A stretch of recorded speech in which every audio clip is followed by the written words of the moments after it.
In our first short shot segment this week, we're going to talk about our favorite music albums so far for 2015. Right, so we're joined this week by Eric Webb, culture writer for Austin American Statesman and Austin 360. And Eric, talk to us right now about the albums you're listening to. Sufjan Stevens' album that came out this year, Carrie and Lowell, absolutely harrowing, absolutely gorgeous, stripped down, kind of elegy to his mother, who was absent for most of his life. She suffered from drug addiction, alcoholism, had lots of mental health problems, and so she passed away. Like all good artists, he was trying to figure out a way to deal with that. It's somber in parts, but it's also hopeful. It's also triumphant in parts. Another one that's just made a really big impression on me this year is Title Fight, their album Hyperview. They're sort of a hardcore pop-punk band, and this album that came out this year is gorgeous. It is kind of shoegazy in a way that their music hasn't been in a while. It seems more auteur-esque in a way that you don't see, and pop punk's having kind of a critical darling moment, and it's kind of cool to see.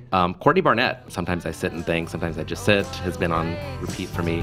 But I had heard all the stuff about her during South by Southwest. I heard that she was doing all these showcases and people were just being blown away by her. And she's an amazing guitar player. Yeah, and she tells these great stories. She's got a lot of poetry to her lyrics. Anyway, she doesn't take herself too seriously. I love her. I love her voice. I think she's amazing. And then the other album is Slater Kinney's No Cities to Love. Joe Gross did a whole Chaser segment about it that we'll link to in the show notes. He said everything I would say about it. It's just a great album. So Kendrick Lamar obviously needs no help from me. He was hailed in a 360 direction for his album To Pimp a Butterfly this year, but it's so smart, so interesting. On a local note, Bright Light Social Hour came out with their album Space is Still the Place. They are playing at X Games this weekend, and Art Levy at KUT described it as Pink Floyd meets the dance floor, which is actually a perfect description of that album. It has really thoughtful things to say about Southern rock in a place of progressive politics.